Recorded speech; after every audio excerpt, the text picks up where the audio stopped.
புது புது ட்ரெண்டிங் வீடியோக்களை பார்க்க நம்ம தமிழ் ட்ரெண்ட் சேனலை சப்ஸ்கிரைப் பண்ணிக்கோங்க. மறக்காம பக்கத்தில் இருக்கிற பெல் பட்டனை டச் பண்ணி ஆல் அப்படின்ற ஆப்ஷன் வரும், அதை அழுத்திக்கோங்க. அப்போதான் நம்ம போடுற புது புது வீடியோக்கள் உங்களுக்கு வந்து கொண்டே இருக்கும். வீடியோக்குள்ளே போகிறதுக்கு முன்னாடி லாக்அப் மரணத்தால் இறந்த சபரிவர்மனுக்கு நீதி கிடைக்கணும், நியாயம் கிடைக்கணும், இதில் சம்பந்தப்பட்டவனுங்க யாராக இருந்தாலும் அவனுங்களுக்கு கடுமையான தண்டனை கிடைக்கணும் அப்படின்ட்டு நினைக்கிறவங்க இந்த வீடியோவுக்கு மறக்காமல் ஒரு லைக் கொடுத்துக்கோங்க. சரி, வாங்க வீடியோக்குள்ளார போகலாம். இந்த வீடியோவில் நாம் என்ன பார்க்க போகிறோம்னா, சபரிவர்மனுக்கு அன்று இரவு என்ன நடந்தது, சபரிவர்மனினுடைய பிரேத பரிசோதனை அறிக்கையில் வெளியாகி இருக்கக்கூடிய பல திடுக்கிடும் உண்மைகளை பற்றி தான் இந்த வீடியோவில் தெளிவாக பார்க்க போகிறோம். கடைசி வர பாருங்க, எல்லாமே உங்களுக்கு புரியும். சரி, வாங்க வீடியோக்குள்ளார போகலாம். கன்னியாகுமரி மாவட்டம் சாமித்தோப்பு அப்படின்ற பகுதிக்கு அருகே இருக்கக்கூடிய வடக்கு தாமரைக்குளம் ஈத்தங்காடு பகுதியை சேர்ந்தவர் தான் சபரிவர்மன். 33 வயதாகுது. இவர் ஒரு மாற்றுத்திறனாளி வியாபாரியான இவர் தன்னுடைய வீட்டுக்கு அருகே ஒரு பெட்டி கடை நடத்தி வந்தார். அந்த பெட்டி கடையில் பார்த்தீங்கன்னா, கடந்த ஜூலை 9ஆம் தேதி தென் தாமரைக்குளம் பகுதி போலீசார் நடத்திய சோதனையில் ஒரு 200 கிராம் குட்கா இருந்தது, புகையிலை பொருட்கள் இருந்தது, பறிமுதல் செய்யப்பட்டது அப்படின்ட்டு சொல்லி சபரிவர்மனை போலீசார் கைது செய்து நாகர்கோவில் சிறையில் அடைத்திருக்காங்க. அதன் பிறகு பார்த்தீங்கன்னா, 4 நாட்களுக்கு பிறகு 13ஆம் தேதி காலையில் சபரிவர்மன் இறந்துட்டாரு அப்படின்ட்டு உறவினர்களுக்கு, குடும்பத்தினருக்கு போலீசார் தகவல் கொடுத்துருக்காங்க. ஜூலை 12ஆம் தேதி இரவு என்ன நடந்ததுன்னு கேட்டிங்கன்னா, சிறை கைதிகள் மற்றும் அந்த சிறை வார்டன்கள் ஒரு 3 பேர் இருக்காங்க. அவங்க தாக்கியதில் தான் இந்த சபரிவர்மன் இறந்திருக்காரு அப்படின்ற மாதிரியான அதிர்ச்சி தகவலும் வெளியாகி இருக்கின்றது. அதாவது, இந்த நாகர்கோயில் ஜெயிலின் முதன்மை சிறை வார்டனான நெல்லை மாவட்டம் களக்காட்டை சேர்ந்த திருமலை நம்பி, வார்டன்களான தேங்காய் பட்டணத்தை சேர்ந்த ஜெகன், சாமியார் மடத்தை சேர்ந்த சிவகுமார், இந்த 3 பேர் தான் இந்த விவகாரம் தொடர்பாக கைது செய்யப்பட்டு இருக்கானுங்க. ஜூலை 12ஆம் தேதி இரவு சபரிவர்மன் தனக்கு தூக்கம் வரல அப்படின்ட்டு சத்தம் போட்டாராம். அதனால சிறை கைதிகளுக்கு இடையே பிரச்சனை ஏற்பட்டிருக்கின்றது.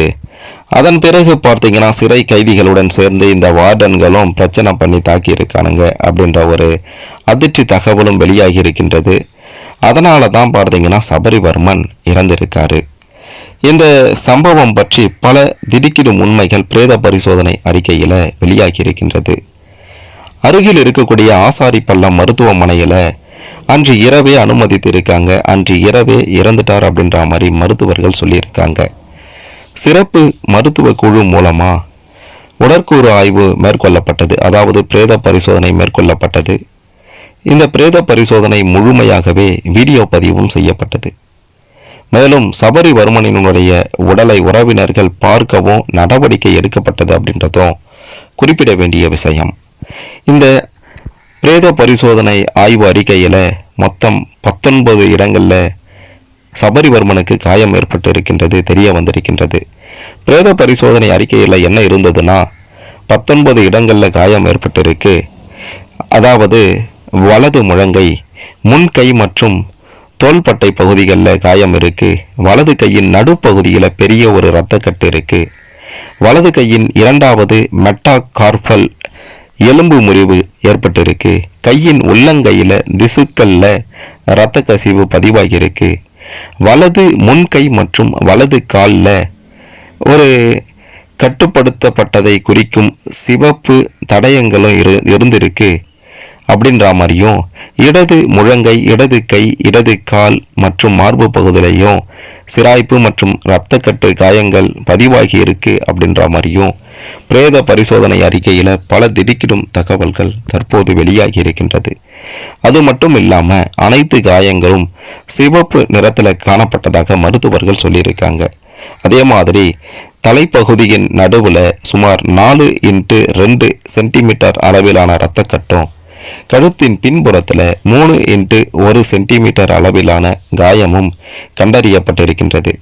அதே மாதிரி சில வெளி காயங்களுக்கு அடியில் உள்ள அந்த தோலடி திசுக்களிலும் இரத்தக்கட்டு இருந்ததாகவும் பிரேத பரிசோதனை அறிக்கையில் மருத்துவர்கள் குறிப்பிட்டிருக்காங்க. இந்த காயங்களின் தன்மை குறித்து தடயவியல் மற்றும் மருத்துவ நிபுணர்களும் தொடர்ந்து ஆய்வு செய்துட்டு இருக்காங்களாம்.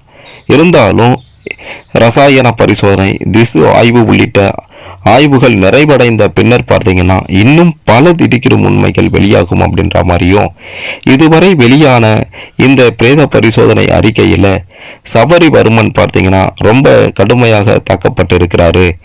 அது மட்டும் இல்லாமல் அவருக்கு நிறைய உள்காயம் இருந்திருக்கு அப்படின்ற மாதிரியும் மருத்துவர்கள் தற்போது இந்த பிரேத பரிசோதனை அறிக்கையில் தெளிவாக குறிப்பிட்டிருக்காங்க.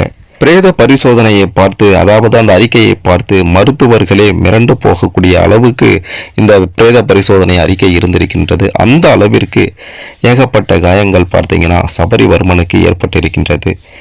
இந்த சம்பவத்தை எல்லாம் விசாரிக்கக்கூடிய போலீசாரே பார்த்தீங்கன்னா தற்போது மிரண்டு போயிருக்காங்க. இந்த அளவுக்கு சபரிவர்மனுக்கு நடந்திருக்கு அப்படின்ட்டு அந்த பிரேத பரிசோதனையை பார்த்து அலறி இருக்காங்க.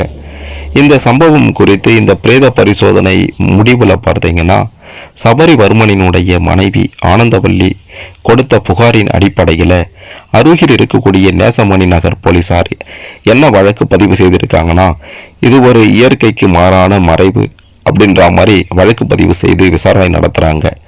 விசாரணையில் சபரிவர்மன் பார்த்தீங்கன்னா அவருக்கு, அதாவது இயற்கையாக அவருக்கு இப்படி நடக்கலை, யாரோ இப்படி பண்ணியிருக்காங்க, பண்ணதால தான் இப்படி நடந்தது அப்படின்ற மாதிரி பிரேத பரிசோதனை அறிக்கையில் தெளிவாக குறிப்பிடப்பட்டிருக்கு. இதன் காரணமாக அந்த சிறையில் இருந்த சிறை வார்டன்கள் 3 பேர், கைதிகள் 8 பேர் அப்படின்ட்டு மொத்தமாக 11 பேர் இந்த விவகாரம் தொடர்பாக கைது செய்யப்பட்டிருக்கானுங்க. இந்த சம்பவத்துக்கு பிறகு, அதாவது இந்த பிரேத பரிசோதனை அறிக்கைக்கு பிறகு இன்னொரு முக்கியமான விஷயமும் வெளியாகி இருக்கின்றது. இந்த காவலர்கள் பார்த்தீங்கன்னா வேண்டுமென்றே என்னுடைய கணவரின் மீது பழி போட்டு இருக்காங்க, லஞ்சம் கேட்டு தொடர்ந்து தொல்லை பண்ணுவாங்க, அடிக்கடி வந்து லஞ்சம் கொடுக்கலனா இந்த மாதிரி தேவையில்லாத வழக்குகள் பதிவு செய்து அவங்கள இந்த மாதிரி சித்திரவதை பண்ணுறது தொடர்ந்து நடந்து கொண்டிருக்கு. அதனுடைய ஒரு உச்சகட்டமாகத்தான் பார்த்தீங்கன்னா தன்னுடைய கணவருக்கு இப்படி நடந்திருக்கு அப்படின்ற மாதிரி சபரிவர்மனினுடைய மனைவியுமே குறிப்பிட்டிருக்காங்க. தற்போது வெளியாகி இருக்கக்கூடிய இந்த பிரேத பரிசோதனை அறிக்கை ஒட்டுமொத்த தமிழ்நாட்டு மக்களிடையேயும் பெரும் அதிர்வலைகளை உண்டாக்கி இருக்கின்றது. ஏன்னா ஒரு லாக்அப் மரணம் அப்படின்றது சாதாரண விஷயம் கிடையாது. காவலர்கள் தங்களுடைய அதிகாரத்தை பயன்படுத்தி தங்களுக்கு தேவையில்லாத வேண்டாத ஆட்களை எல்லாம் இந்த மாதிரி உள்ளே கொண்டு போய் கதையை முடிப்பது ரொம்ப ரொம்ப மோசமான விஷயம். இன்னைக்கு அவருக்கு சபரிவர்மனுக்கு நடந்தது, நாளைக்கு நமக்கும் நடக்கலாம். அப்படின்றதுனால இந்த லாக்அப் மரணத்தை உடனே தடுத்து நிறுத்தணும். இதில் சம்பந்தப்பட்ட காவலர்களுக்கு கடுமையான தண்டனை கிடைக்கணும் அப்படின்ற மாதிரி பலருமே பார்த்தீங்கன்னா குரல் கொடுத்து கொண்டு இருக்காங்க. இந்த சம்பவத்தை பற்றி நீங்கள் என்ன நினைக்கிறீங்க? சபரிவர்மன் அவருடைய இந்த பிரேத பரிசோதனையில் இந்த மாதிரி பல திடுக்கிடும் தகவல்கள் வெளியாகி இருக்கின்றது. அவருக்கு என்ன நடந்தது அப்படின்ற ஒட்டுமொத்த உண்மையுமே இதன் மூலமாக தெரிந்து கொண்டிருப்பீங்க. இதில் சம்பந்தப்பட்டவனுங்களுக்கு என்ன தண்டனை கொடுத்தா சரியாக இருக்கும் அப்படின்ட்டு நீங்கள் நினைக்கிறீங்களோ கமெண்ட்டில் சொல்லுங்கள். மறக்காமல் இந்த வீடியோவை லைக் பண்ணிக்கோங்க, ஷேர் பண்ணிக்கோங்க. சபரிவர்மனினுடைய இந்த பிரேத பரிசோதனை அறிக்கை பற்றி, அவருக்கு நடந்த இந்த மோசமான சம்பவங்கள் பற்றி பலரும் தெரிந்து கொள்ள இந்த பதிவு நிச்சயம் உதவும்.